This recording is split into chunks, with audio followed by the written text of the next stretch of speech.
The city sleeping beneath the sand. Chapter 1. The first stone that showed itself. The archaeologist arrived at the edge of the desert on a morning when the sun had not yet committed to its full heat. The air held that particular quality of early hours in arid places, cool enough to feel gentle against skin, warm enough to promise the intensity that would come later. She stood beside her vehicle, looking out at the expanse of sand that stretched to the horizon, studying the landscape that would become her home for however long this took. The desert was not empty, though it appeared so at first glance. Dunes rolled in patterns created by wind over centuries, their curves mathematical and organic simultaneously. Scattered rocks broke through the sand in places, dark shapes that suggested buried foundations, hidden structures, the bones of something larger beneath. She had studied satellite images for months, thermal scans that revealed temperature differentials indicating structures below the surface, stone that held heat differently than sand, patterns too regular to be natural. A city slept here, buried, forgotten, waiting. The records were fragmentary, mentions in ancient texts, traveler accounts that might have been exaggerated or misunderstood. A trading center, they said, prosperous once, positioned along routes that had since shifted, leaving the city stranded as the desert expanded, as water sources failed, as populations migrated elsewhere. Sand had claimed it gradually, the way sand claims everything eventually, patient and persistent, covering history one grain at a time. She had permits, funding, time. She had equipment loaded in the vehicle, supplies for weeks, perhaps months. She had experience with difficult excavations, years spent in harsh environments uncovering fragments of past civilizations. But this felt different. This felt larger, more complete, as if the city waited not in pieces but whole, preserved by sand rather than destroyed by it. She drove slowly into the desert, following coordinates, watching the GPS mark her progress toward the location where scans suggested the city's center lay. The vehicle handled the sand adequately, tires designed for such terrain, though she drove carefully, aware of how quickly vehicles could become stuck, stranded, claimed by the same desert that had claimed the city. After an hour of careful navigation, she reached the coordinates. She stopped the vehicle and got out, standing in sand that shifted slightly under her boots. Heat was building now, the sun climbing, burning away the morning's gentleness. She looked around at what appeared to be empty desert, undifferentiated dunes and rock outcroppings, nothing suggesting a city. But she knew better. Beneath her feet, perhaps 5 meters down, perhaps 10, stone walls stood intact. Streets ran in patterns. Buildings held rooms that had once contained lives. The city was there, complete and patient, waiting for someone to remember it existed. She spent the first day establishing camp. She chose a location slightly elevated, where rock broke through sand, creating a stable foundation. She erected a large tent that would serve as shelter and workspace, shade from sun and protection from wind. She organized her equipment, unpacking carefully, setting up tools and measuring devices, and the grid system that would help map discoveries. She worked methodically, taking breaks when heat became too intense, drinking water regularly, aware of how quickly dehydration could happen. By evening, camp was ready. She sat in the tent opening, watching sunset transform the desert into shades of amber and rose and deep purple. The temperature dropped rapidly as sun disappeared, desert nights being as extreme as desert days, heat vanishing into the vast open sky. She prepared a simple meal on her camping stove, eating while darkness completed its work, turning the world beyond her small circle of lantern light into pure void. That night, she lay in her sleeping bag, listening to silence that felt heavier than any silence she had experienced. Desert silence was particular, absolute in ways that silence in other places was not. No insects, no birds, no rustle of vegetation. Just wind occasionally, moving sand in whispers, and the vast empty spaces between even those small sounds. She felt the city beneath her, imagined its streets and buildings holding their positions in darkness, stone remembering shape even when buried, even when forgotten. Sleep came slowly, her mind too active with anticipation and planning. But eventually exhaustion from travel and setup claimed her, pulled her down into rest. She dreamed of walking through stone corridors, of finding rooms preserved perfectly, of uncovering a city that rose from sand complete and whole. The dream felt less like imagination than like premonition, as if the city were showing her what waited.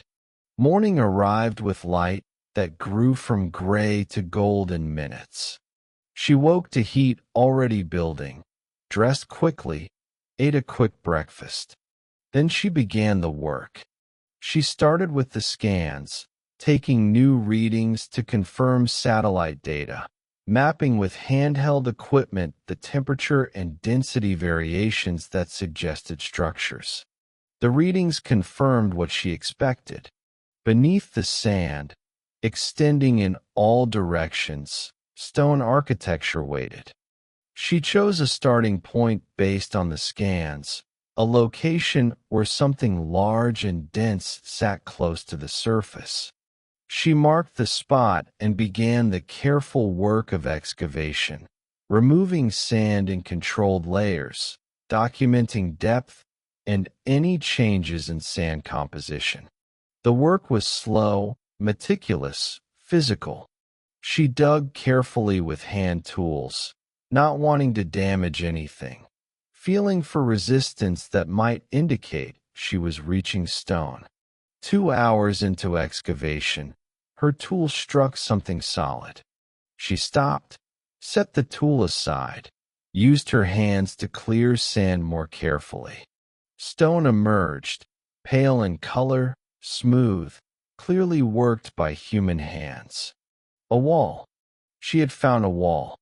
The city was announcing itself. She worked around the discovery, clearing more sand, revealing more stone, tracing the wall's length and height. It extended in both directions, rising at an angle, buried deeper on one side than the other.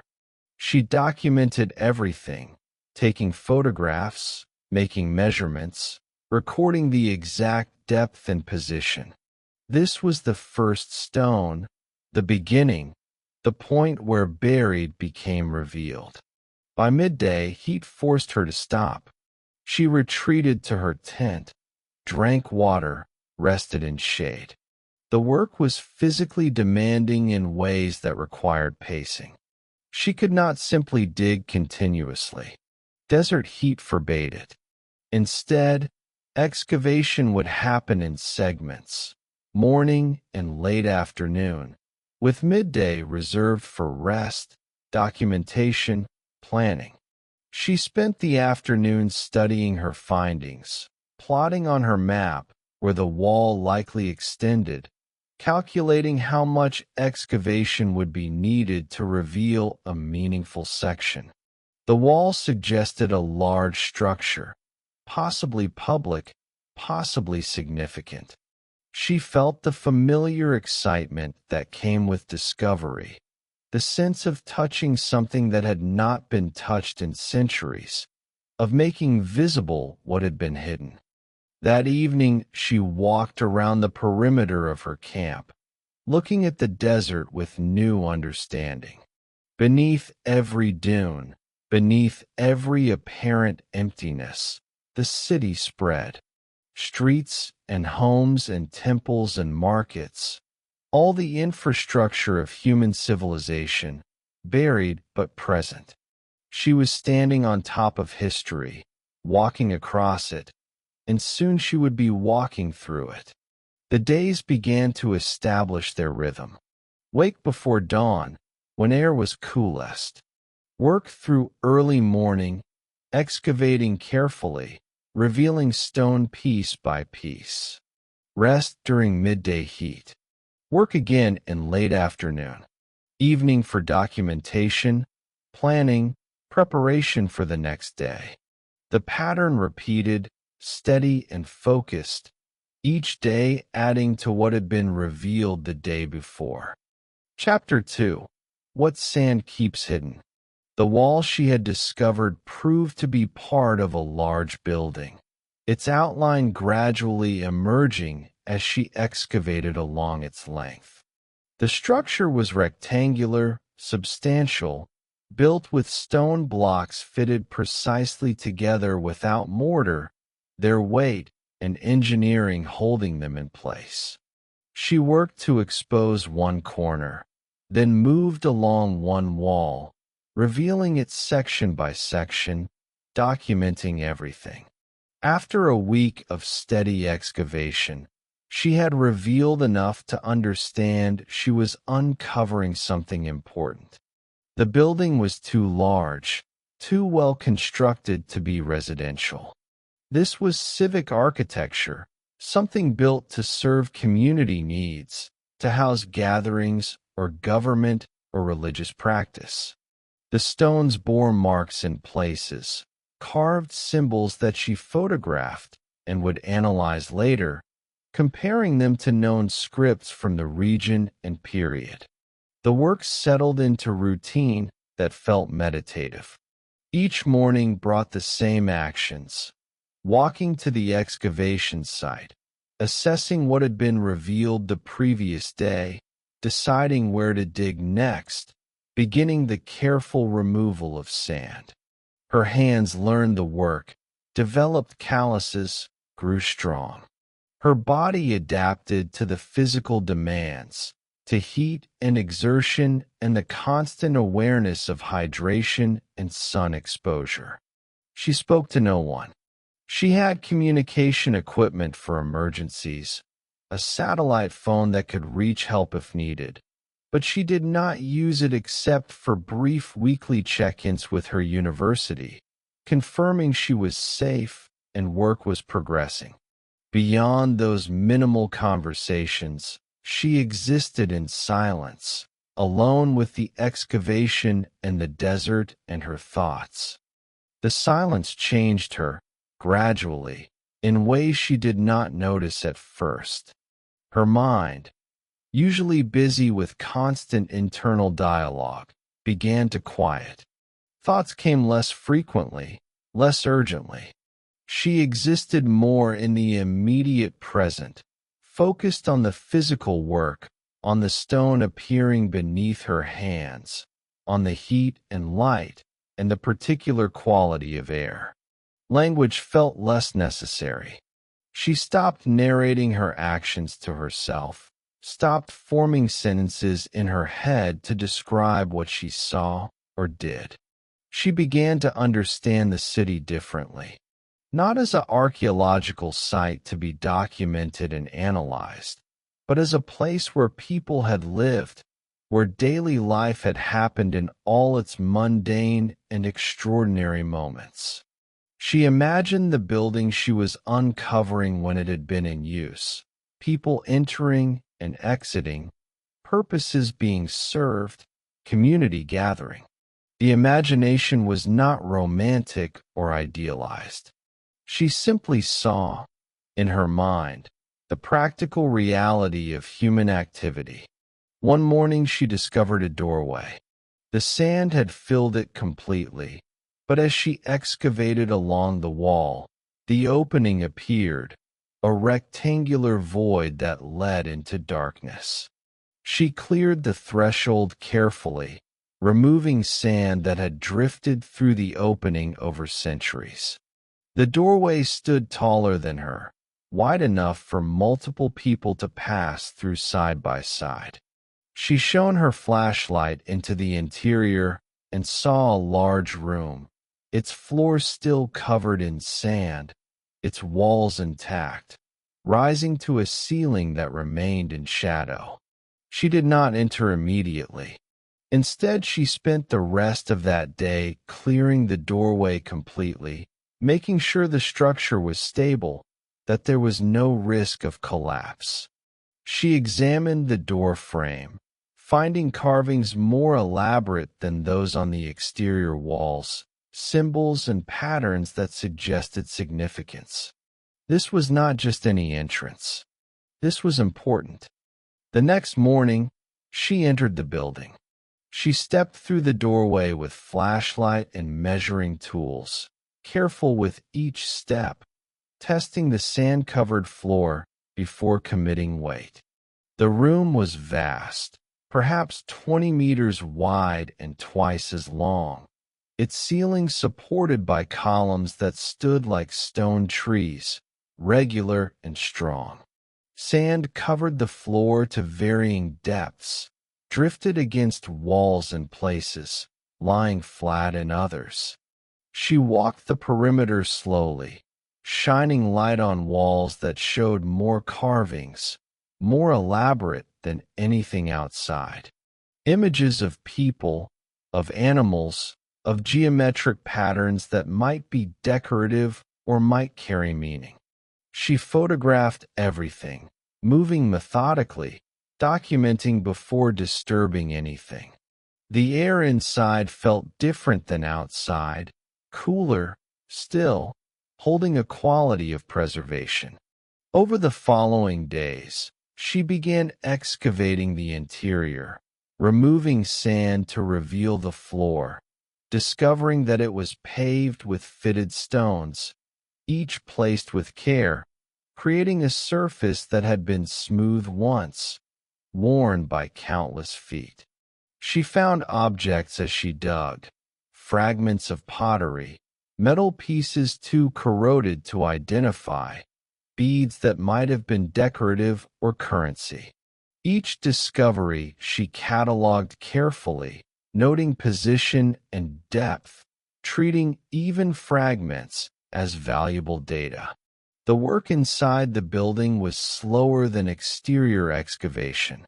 Sand had to be carried out, bucket by bucket, poured into a pile away from the structure. The process was repetitive, meditative.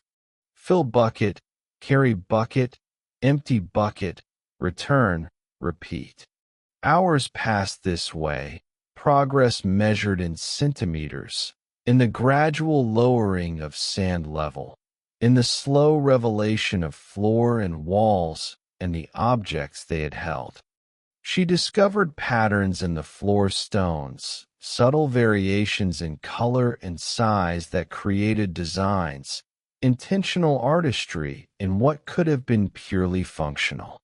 The patterns suggested movement, pathways that people were meant to follow, directions that foot traffic should take. She followed these patterns herself as she worked, walking where ancient feet had walked, her boots pressing where sandaled feet had pressed. The building yielded more doorways as excavation continued. Side rooms opened off the main hall, smaller spaces that might have served specific purposes. She cleared the entrances to these rooms, but did not excavate them fully yet, choosing to focus on the main space first, to understand the building's primary function before exploring secondary spaces. One evening, after a particularly long day of excavation, she sat in her tent with her documentation, reviewing photographs and measurements, trying to piece together what the building had been. The size, the construction quality, the elaborate carvings all suggested something important. A temple, perhaps, or an administrative center, or possibly both, as religious and governmental functions often overlapped in ancient civilizations. She wrote in her field journal, "The building speaks of authority, of resources marshaled for community purpose. People gathered here, not for private business, but for shared activity. The space was designed to hold many, to create specific movements and experiences. I walk through it now in silence, but once it held voices, ceremonies, the living presence of culture." The weeks accumulated. She lost track of specific days, marking time instead by phases of excavation, by progress made, by sections of building revealed. The desert seasons were subtle, temperature variations of only a few degrees, daylight lengths changing incrementally. But she noticed changes. Wind patterns shifted slightly. Stars moved in their slow rotation. The moon cycled through its phases, marking time in the most ancient of calendars. She made another supply run, driving out of the desert to the nearest settlement, a small town that existed primarily to serve the few people who had reason to venture into the arid interior. She bought food, water, fuel, supplies, speaking minimally to the shop owners, feeling strange around other humans after weeks alone. The sounds of conversation, of vehicles, of radios playing felt overwhelming, too much sensory input after the desert's simplicity. She returned to the site quickly, relieved to leave the town behind, to drive back into emptiness and silence. The excavation welcomed her back, unchanged, patient, waiting. She resumed her work immediately, falling back into the rhythm that had become her life. The building was nearly three-quarters excavated now. The main hall stood revealed, its floor clear, its walls exposed, its columns rising to support the ceiling that remained intact, a remarkable feat of preservation. She could walk through the space freely now, could see it as it had been, could imagine it filled with people and purpose and life. She began excavating one of the side rooms, curious about what specialized functions might have occurred there. The room was smaller, more intimate, its walls covered in carvings even more detailed than those in the main hall.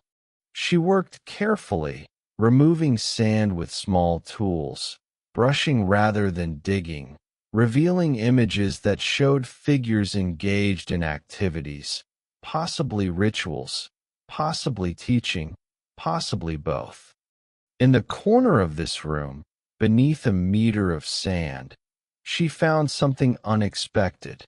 A sealed jar, intact, its lid still in place. She excavated around it carefully, documenting its position before lifting it. The jar was ceramic, beautifully made, decorated with patterns that matched those on the walls. It was heavy, filled with something. She did not open it there, did not disturb the seal that had held for centuries. Instead, she carried it carefully to her tent, placed it on her work table, photographed it from every angle. That night she sat looking at the jar, wondering what it held. Documents, perhaps. Seeds. Offerings. Whatever was inside had been deemed important enough to seal, to protect, to preserve. She would open it eventually, following proper protocols, documenting every step. But for now, she let it sit, unopened, still holding its secret, still keeping whatever had been entrusted to it. Chapter 3, Where the Streets Remember.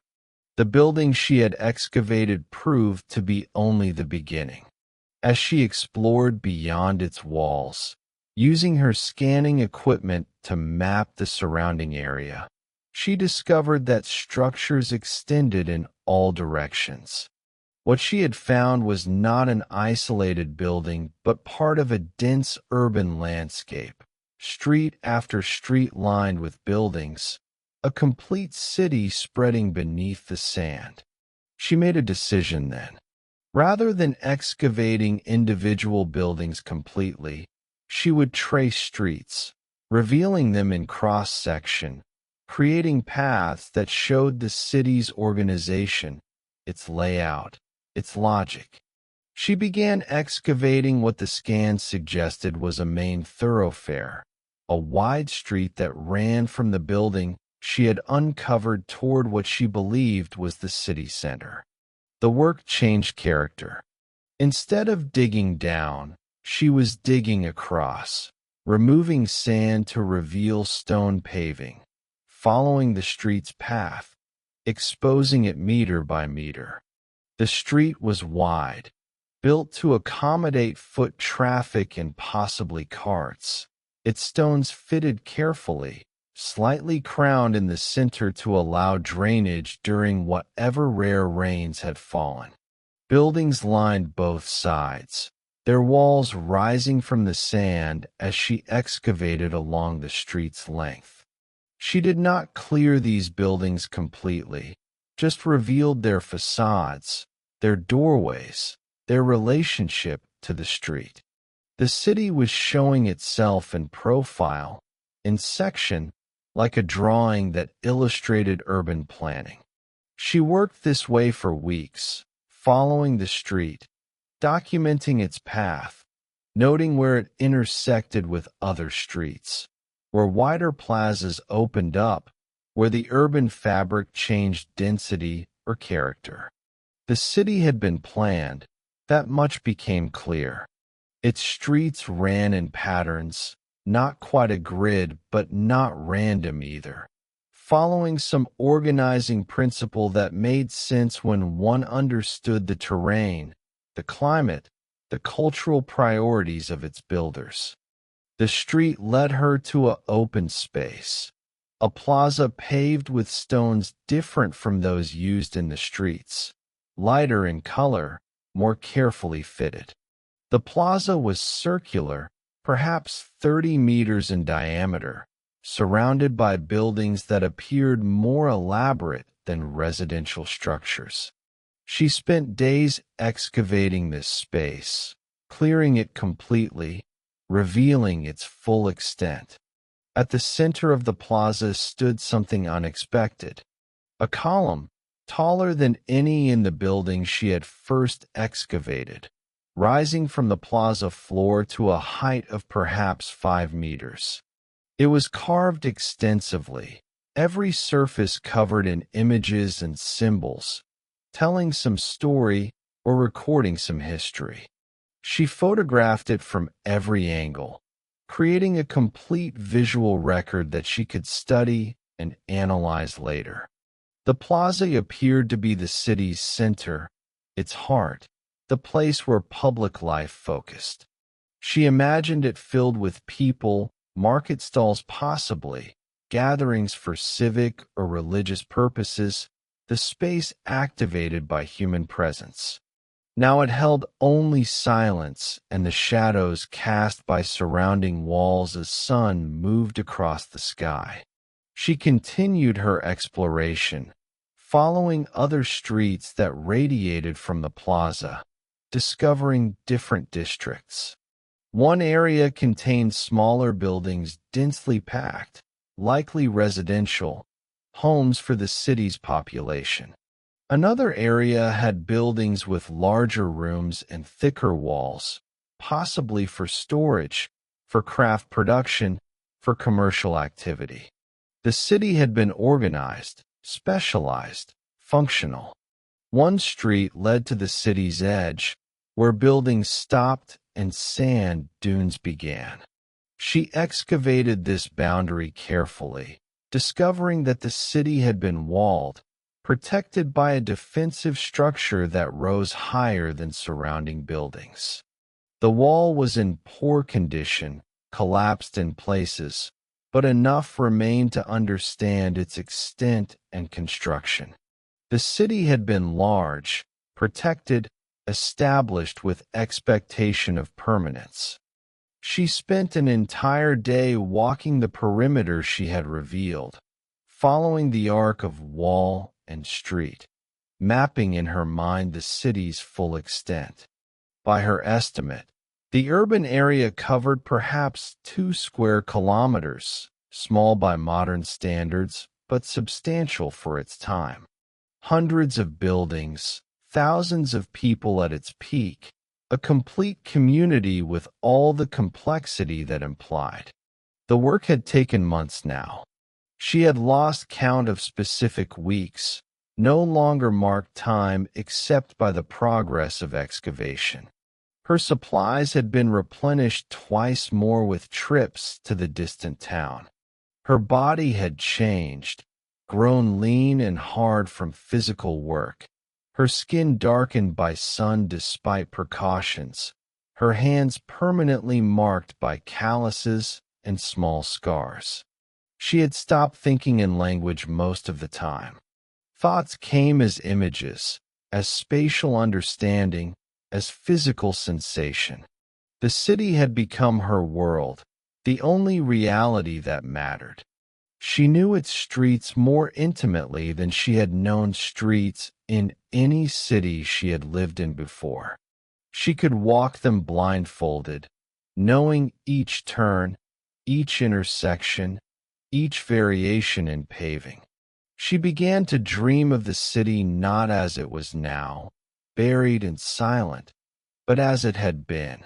Vivid dreams where the streets filled with people, where voices echoed off stone walls, where the plaza bustled with activity. The dreams felt less like imagination than like memory, as if the city were sharing its past with her, showing her what it had held, what it had been. One morning, she woke from such a dream and walked immediately to the plaza, standing at its center as dawn light colored the sky. She stood where the column cast its shadow, where people had stood for ceremonies or markets or simple daily crossing of the space. She felt connected to them, to their lives, to their presence that had marked this place even though they were gone. She had been completely alone for so long now that solitude had become her natural state. She did not miss conversation, did not long for human company. The city was company enough. Its silent stones spoke more clearly than voices. Its preserved structures told stories more complete than any words could tell. She returned to excavation with renewed focus, wanting to understand more, to reveal more, to see as much of the city as time and resources allowed. She chose another street leading from the plaza and began clearing it, following its path into a district she had not yet explored. The buildings here were different, larger, with architectural features that suggested wealth or status. One building stood out, positioned prominently, constructed with more elaborate detail than its neighbors. She decided to excavate it more completely, to see what its interior revealed. Days of work exposed its entrance, a wide doorway with carved frames showing scenes of prosperity, of abundance, of power. She cleared the threshold and entered.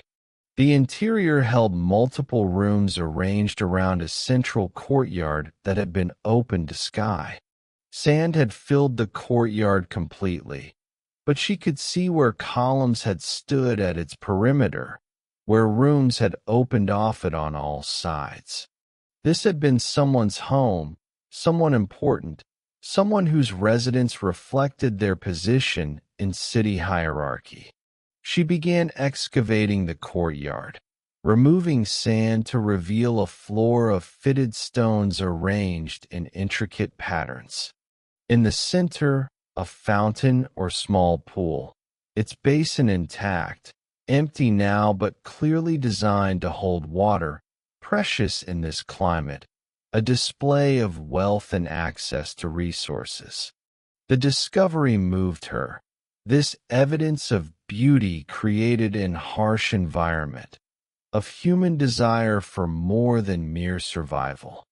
The rooms surrounding the courtyard yielded artifacts, pottery vessels, some intact, metal objects, too corroded to identify clearly, fragments of what might have been furniture, and small personal items, beads, pins, the small objects that people carried, that marked their individual existence.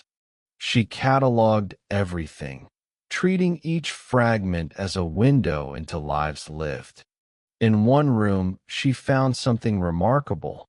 A wall panel that had been protected from sand by a collapsed ceiling beam, its surface preserved with paint still visible.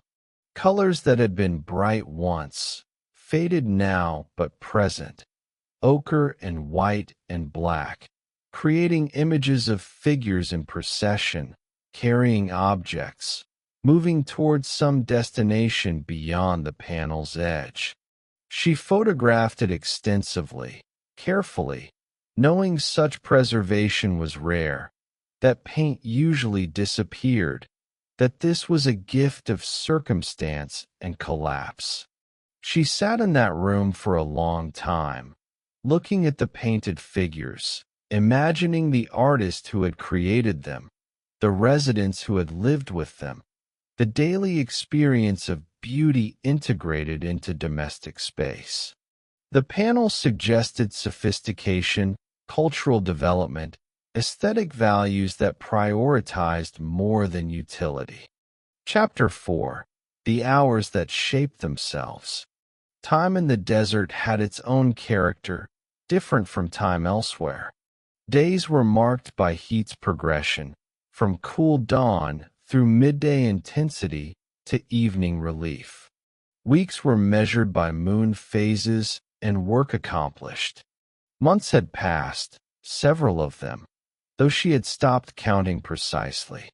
The city continued to reveal itself, section by section, street by street, building by building. She had established new routines, adapted to long-term residence in this remote place.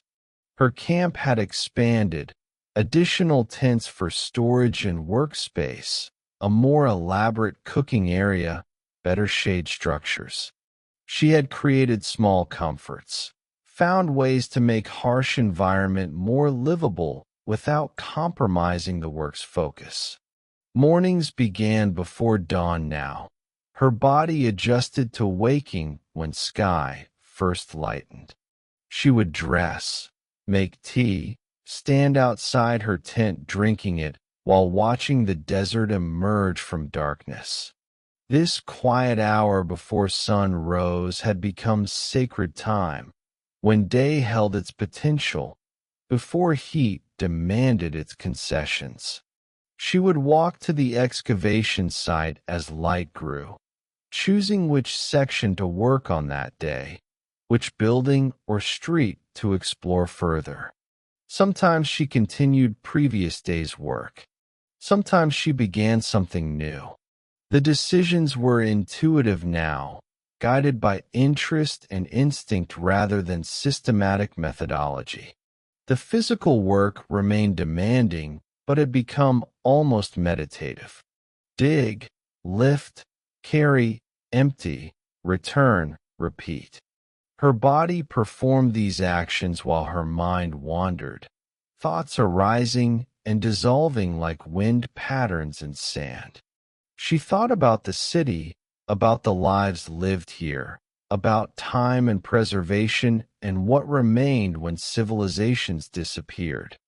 She thought too about her own life, the path that had led her here, the years of study, the excavations in various locations, the gradual specialization in desert archaeology, the relationships that had failed, unable to survive her long absences, her dedication to work that took her away from cities, from comfort, from conventional life. The choice, made gradually then absolutely, to prioritize discovery over personal connection, knowledge over companionship. She did not regret these choices, but here, alone in the vast silence, she examined them with new clarity.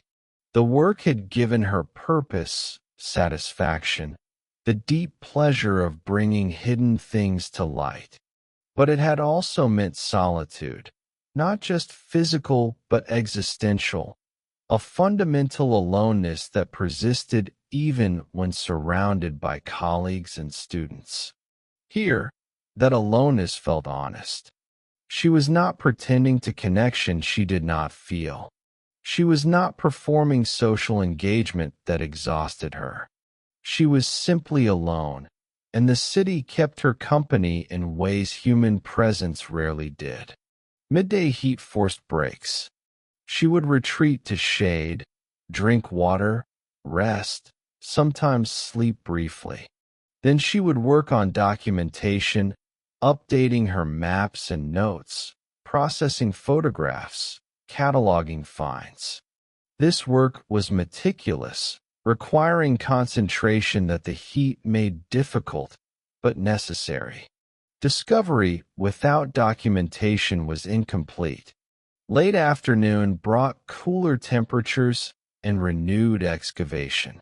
She worked until darkness made it impossible to see clearly, then walked back to camp in twilight, the desert transformed by horizontal light into something even more stark and beautiful. She would prepare dinner, simple food that required little preparation, eating while watching stars emerge in sky that held no light pollution, no atmospheric haze, nothing to diminish their brilliance. Evenings she spent reading by lantern light, not archaeological texts but other things, poetry and philosophy and fiction, books she had brought for these quiet hours. Or she would write in her journal, recording not just data but impressions, thoughts, the internal experience of this strange life she was living. One entry read, "I have been here long enough that the world outside feels less real than this buried city. I know intellectually that civilization continues, that people move through their lives in cities with electricity and running water and all the conveniences I have temporarily surrendered. But that knowledge feels abstract. This is real. Stone under my hands, sand shifting in wind, the enormous silence that holds everything. I am becoming part of the desert, or it is becoming part of me. The distinction matters less each day." She discovered more artifacts as excavation continued. In one building, she found a collection of clay tablets, their surfaces marked with writing she could not immediately read but recognized as significant. She excavated them with extreme care, each tablet documented precisely, stored carefully for later analysis. These tablets might hold records, stories, the actual voices of people who had lived here. In another location, she uncovered a workshop, its floors still scattered with tools and raw materials. A craftsperson had worked here, creating objects of metal or stone, practicing skills passed down through generations. She could see the organization of the workspace, where materials had been stored, where work had been performed, where finished pieces had been kept. The pattern of human activity remained visible in object placement, and were patterns on floor stones. The city was teaching her to see differently, to read space and object as text, to understand the language of physical remains. She had been trained in these skills, but training and practice were different things. Here, immersed completely in the sight, with no distraction, her reading became fluent, immediate, almost instinctive. She began to understand the city's history through what she found. It had been built during a period of prosperity that was clear from construction quality and size. It had thrived for generations, growing, developing, accumulating wealth and cultural sophistication. Then something had changed. In the upper layers of excavation, she found evidence of decline, repairs done poorly, spaces repurposed, signs of struggle to maintain what had been built. Finally, abandonment. The city emptied gradually, she thought, not in sudden disaster, but in slow, bleeding away of population. People left when prosperity failed, when trade routes shifted, when water became too scarce, when staying meant hardship that leaving might avoid. They left behind what they could not carry: buildings, furniture, pottery, tools, the infrastructure of life. They took only what was portable and precious. Sand had done the rest.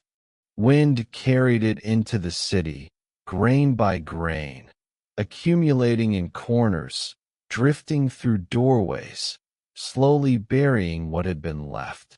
Over centuries, the city disappeared beneath dunes, forgotten by everyone except perhaps local peoples who preserved stories of a place that had been. Those stories grew vague with time, mixed fact with legend, until even they were uncertain what had been real. And now she was here, reversing the process, removing sand grain by grain, revealing what had been hidden, making visible what had been forgotten. The work felt important beyond academic interest. She was giving the city back its existence, its place in history, its right to be remembered. One morning she noticed something changing in the light. The angle of sun was different. Its path across sky shifted from what it had been. Season was turning, winter approaching even in the desert where seasons were subtle. Temperatures would drop slightly, days would shorten incrementally, wind patterns would shift. She had been here through most of a year now, a complete cycle of seasons, the city her home for longer than most places had been. She realized she did not want to leave. The thought surprised her with its intensity. Her funding would not last forever. Eventually she would need to return, to write reports, to present findings, to engage with the academic world she had left behind. But the thought of leaving felt wrong, felt like abandonment, as if she would be doing to the city what its original inhabitants had done. She pushed the thought away, focused on work. Sufficient unto the day. She would stay as long as she could, do what she could, reveal what she could. The future would arrive in its own time, make its own demands. For now, she had the present, had the city, had the work that filled her days and gave them meaning. Chapter 5. When the Sand Speaks in Silence. The excavation entered a new phase as she approached what her map suggested was the city's oldest section. Buildings here were constructed differently. Used stone types found in the earliest structures showed architectural features that predated refinements visible in later construction. This was the seed from which the city had grown, The original settlement that had attracted others, that had expanded over generations into the urban complex she had been exploring. She worked here with even more care than usual, aware that she was touching the city's origins, the foundation upon which everything else had been built.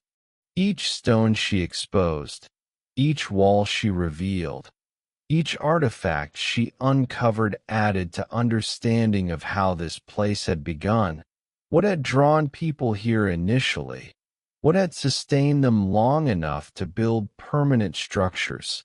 The buildings in this section were smaller, simpler, but beautifully made. The stone blocks were precisely cut, fitted with care that showed craftsmanship and pride. These builders had not been struggling pioneers, but skilled workers creating something meant to endure. They had brought their knowledge with them, applied it here, established a settlement with confidence in its future. She found evidence of water management, a sophisticated system of channels and cisterns designed to capture and store the rare rainfall, to make every drop available for use. The system was ingenious, showing understanding of hydrology and engineering, showing that the city's builders had solved the fundamental challenge of desert existence, water scarcity. This explained how the city had survived, had grown. Water allowed permanence. With water secured, population could increase, specialization could develop, culture could flourish. The channels she traced, carefully clearing sand to reveal stone conduits, were as important as any temple or palace. They were the technology that made urban life possible. She spent weeks excavating the water system, following channels from collection points to storage cisterns, mapping the complete network. The work was physically demanding, often requiring her to dig deep, to follow structures that went well below surrounding ground level. But it was revelatory, showing the intelligence and planning that had enabled the city's existence. One cistern was particularly impressive, a large underground chamber carved from bedrock, its walls plastered to prevent seepage, its capacity sufficient to supply the city through dry seasons. She climbed down into it, stood in the empty space that had once held water, looked up at the opening above where light filtered down. The space felt sacred, this human-made cave that had sustained life. As she worked in the oldest section, she noticed that her relationship with the city had changed. She no longer felt like an outsider studying something foreign.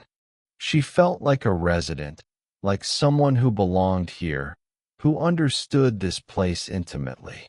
She knew which streets would be warm in morning sun, which would hold shade longest. She knew where wind would be strongest, where it would be still. She knew the city's rhythms and patterns as thoroughly as she had known any place. Her supplies ran low again, requiring another journey to the distant town. She made the trip with reluctance, the days away from the city feeling like interruption, like time stolen from work that mattered. She bought what she needed quickly, spoke minimally, returned as fast as vehicles and desert roads allowed. Back at the site, she fell immediately into work, relieved to be returned, to resume the excavation that had become her purpose. She had months of funding left, perhaps half a year if she was careful. After that, decisions would need to be made. But she would not think about that yet. She would work, would reveal what she could, would give the city as much time as she had to give. She discovered a building that appeared to be an archive or library, its rooms lined with niches that had held scrolls or tablets. Most of the organic material had decomposed, leaving only dust and fragments. But some clay tablets remained, their surface markings preserved. She excavated these with painstaking care, each one a potential key to understanding the city's history, its culture, its people's thoughts and knowledge. One tablet showed what appeared to be astronomical observations, star positions recorded over time, suggesting sophisticated understanding of celestial movements.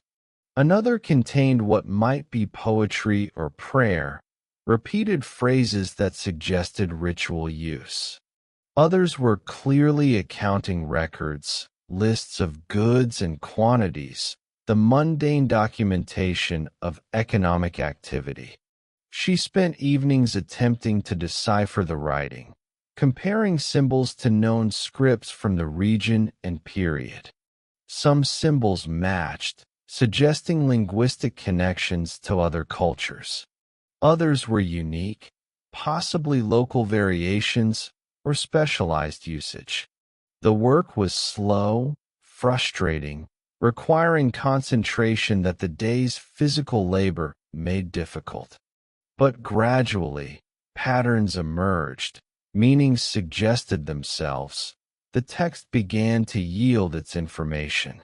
One tablet she translated spoke of water, of the need to maintain channels, of communal responsibility for infrastructure.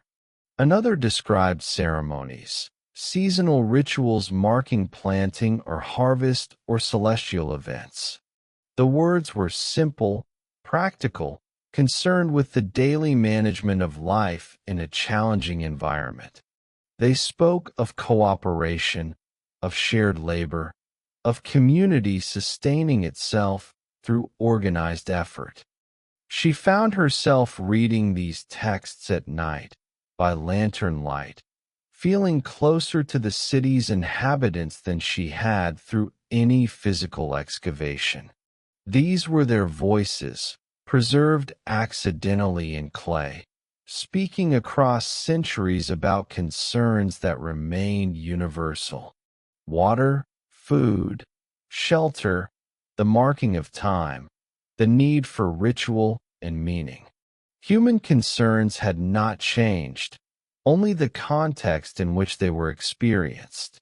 The moon cycled through its phases again. Stars wheeled overhead in their ancient patterns. The desert held its vast indifference, unchanged by her presence, by the excavation, by anything human. She felt small against this scale, temporary, brief as the flash of sunlight on stone. But the feeling was not unpleasant. There was relief in insignificance, freedom in recognizing how little her individual existence mattered to the desert's timeless processes.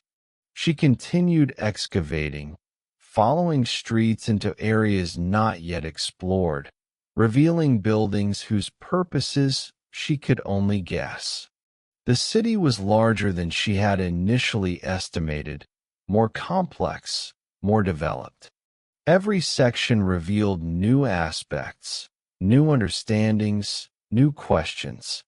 She would never finish it, she realized. Not in one lifetime. The city was too extensive, preservation too complete, the work too slow and meticulous. This realization brought acceptance rather than frustration. She would do what she could. Others would come after, would continue the work, would add their own understandings to hers. The city would gradually emerge over years, decades perhaps, a collective effort of many archaeologists, many seasons, many lives devoted to revealing what had been hidden. But she would have been first. She would have found it, confirmed its existence, begun the work of excavation. Her name would be attached to this site forever, a small immortality, a way of maturing beyond her brief span. The thought pleased her less than she expected. What mattered was the work itself, the city itself, not credit or recognition. She discovered a section of the city that appeared to have been gardens, areas between buildings where soil had been enriched, where irrigation channels had brought water to cultivate plants. The gardens were long dead, of course, centuries dead, but their structure remained, raised beds outlined in stone, paths between plantings, the careful organization of space for growing things. In the desert, such gardens would have been precious, oases of green in the arid environment, sources of food and beauty both. She excavated one garden completely, revealing its full extent, its design, the way water had been distributed through small channels to each bed. She could imagine it planted, growing, tended by hands that had long since turned to dust. The garden spoke of hope, of investment in future harvests, a belief that life would continue, that effort would be rewarded. Near the garden, she found a small structure that might have been a shed for tools or a shelter for the gardener. Inside, she discovered more tools, implements for cultivation, for digging and planting and harvesting. They were corroded, their wooden handles long decomposed, but their purpose was clear. She arranged them carefully, photographed them, imagined them in use, cutting through soil, moving earth, creating space for seeds. The season continued its subtle turning. Temperatures dropped further, not dramatically, but noticeably. Dawn came later, dusk earlier. The quality of light changed, became softer, less harsh. She adjusted her routines accordingly, working through the middle of the day now that heat was less intense, taking shorter breaks. Her body had changed remarkably. Months of physical labor and simple diet had transformed her, made her lean and strong, capable of work that would have exhausted her before. Her hands were calloused and scarred, her skin weathered, her muscles defined. She felt more capable, more present in her physical self than she had in years of sedentary academic life. She thought sometimes about returning to that life, to universities and conferences and the politics of academic departments. The thought felt alien, like contemplating life on another planet. That world and this world seemed incompatible, impossible to bridge. She had changed too much. The desert had changed her. The city had changed her. Solitude had changed her. One evening she walked to the city's edge, to the wall that marked its boundary, and climbed to the top of a section still standing. She sat there as the sun set, watching light drain from the sky, watching stars emerge one by one. The desert stretched in all directions, vast and empty, hiding who knew how many other buried cities, other forgotten civilizations, other stories waiting to be revealed. She felt the city beneath her, solid and patient, its streets and buildings holding their positions in darkness, its stones remembering their shapes. Tomorrow she would return to excavation, would continue the work, would reveal a bit more. And the day after, and the day after that, for as long as time and resources allowed. The wind picked up, moving across the desert, carrying sand and whispers, the sound that had been constant background through all the months she had been here. She listened to it, to the language of sand moving across stone, the oldest conversation, the dialogue between permanence and change that had been happening since before humans existed and would continue long after humans were gone. She climbed down from the wall as darkness completed its work. She walked back to her camp through streets she knew by feel now, not needing light to find her way. The camp lantern was a small point of brightness in the vast dark, marking her temporary home, her shelter in the emptiness. She prepared a simple meal, ate slowly, tasting the food, present to the act of nourishment.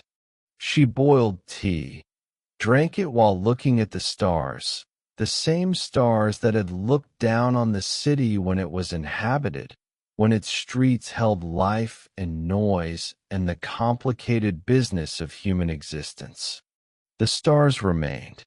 The city remained, in its way, preserved by sand and dryness. Only the people were gone, their voices silenced, their lives concluded, but not entirely gone. They persisted in what they had built, in the streets they had laid, the buildings they had raised, the artifacts they had left. They persisted in the tablets she had found, their words still readable, their concerns still comprehensible. They persisted in the very existence of the city, their collective achievement, the mark they had made on the desert that had outlasted their individual lives by centuries. She would sleep soon, would rise tomorrow with the dawn, would continue the work. The pattern would repeat, steady and sustainable, for as long as it could. The city would continue revealing itself, patient with her limitations, generous with its secrets, asking nothing but attention, but care, but the work of making visible what had been hidden. The night deepened around her. The desert held its silence. The sand whispered its endless conversation with stone. And somewhere beneath it all, beneath the surface, beneath the layers of time and forgetting, the city slept its long sleep, dreaming perhaps of voices that would never return, of footsteps that would never again echo in its streets, of life that had filled it once and had moved on, as life always does, leaving only traces, only memories, only stones that remembered shape. She finished her tea. She wrote a brief entry in her journal, noting the day's discoveries, the progress made, the questions that remained. Then she extinguished the lantern and lay down in darkness that was complete and profound.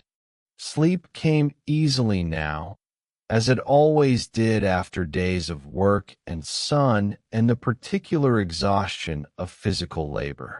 She dreamed of the city, as she often did, but tonight the dream was different. She walked through streets that were clean, free of sand, their stones bright in sunlight.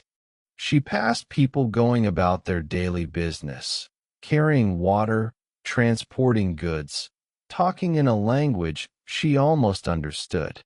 Children ran past her, laughing. A man worked in a garden, tending plants that grew green and lush. Somewhere, someone was singing.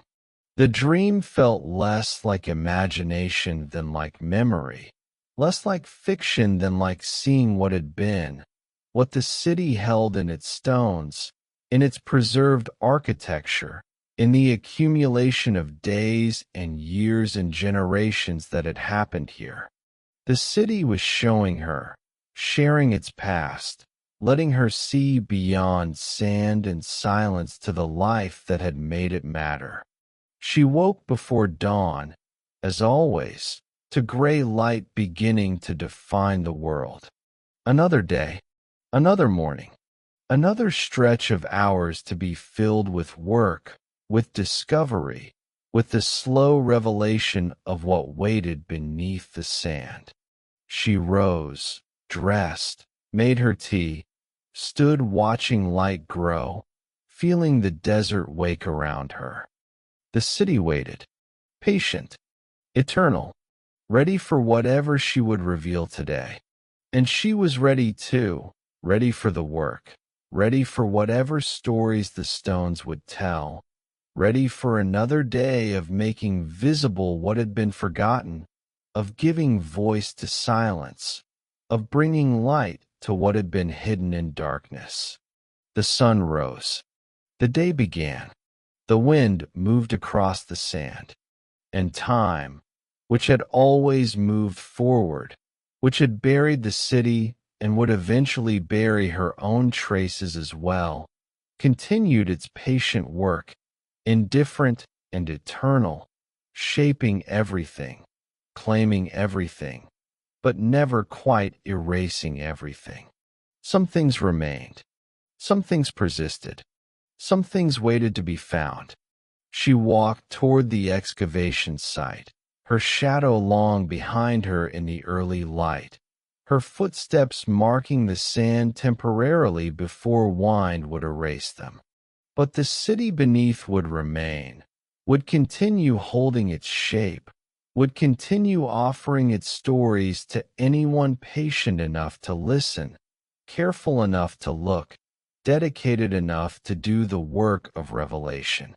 And so the days continued, one after another, each similar, each unique, each adding its small increment to the larger work. The excavation proceeded. The city emerged. The sand whispered its secrets.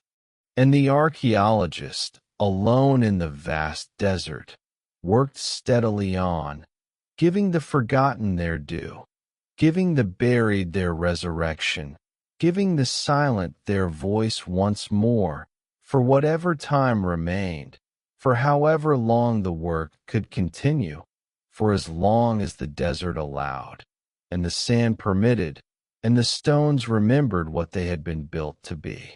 The wind carried sand across the site, patient and persistent, already beginning the work of reburial, of covering what she had uncovered, of returning the city to its hiding place.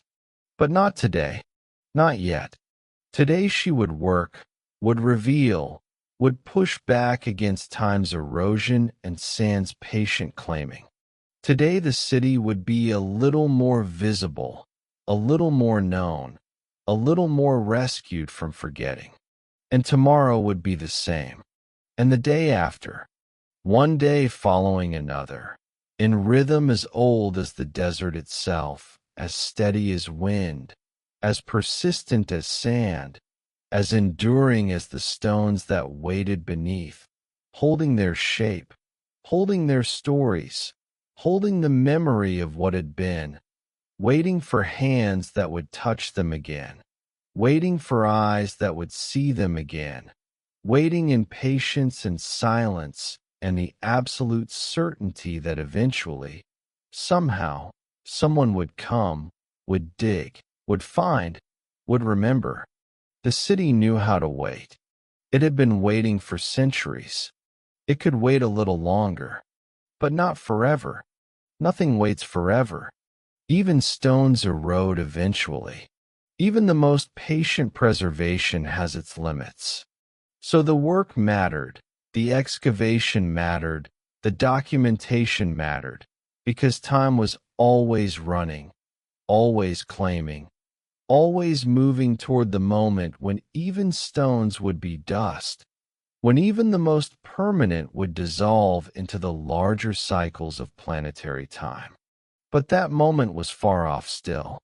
And until it came, the city would be here, would offer itself to those who sought it, would share what it had to share, would teach what it had to teach about persistence and loss, about building and abandonment, about human effort and time's indifference, about how civilizations rise and fall and leave their marks and fade and wait to be found again. She reached the excavation site. She picked up her tools. She chose a spot to begin. And the work continued, as it had continued, as it would continue, steady and focused and strangely peaceful, beneath the vast sky, in the enormous silence, in the presence of stones that remembered everything and sand that forgot nothing and time that moved forward always, carrying everything with it, toward whatever endings awaited, whatever new beginnings might follow. The desert held it all, the past beneath, the present above, the future approaching in wind and sun and the slow, inexorable processes that shaped worlds and buried cities and revealed them again and buried them once more, in cycles so long that human lifetimes were merely moments, merely breaths, merely the briefest flicker of consciousness in the desert's eternal dreaming. And still, the work continued. And still, the city emerged, grain by grain, stone by stone, street by street. And still, the archaeologists dug and documented and discovered and wondered and worked in the heat and the silence and the vast emptiness that was never quite empty, that always held something more to find, something more to know, something more to bring from darkness into light, from forgetting into memory, from burial into presence once more, however briefly, however temporarily, before the sand returned and covered everything again, and the desert reclaimed its own, and the city slept. Once more beneath the dunes, waiting, patient, eternal, dreaming its long dream of voices and footsteps and life that had been and would never quite be forgotten, not entirely, not while stones remained, and hands reached down through sand to touch them, and eyes saw them once more, and someone remembered, and someone cared, and someone did the work of revelation, for however long the moment lasted, for whatever time remained before darkness, and forgetting claimed all things equally, and the desert silence became complete once more.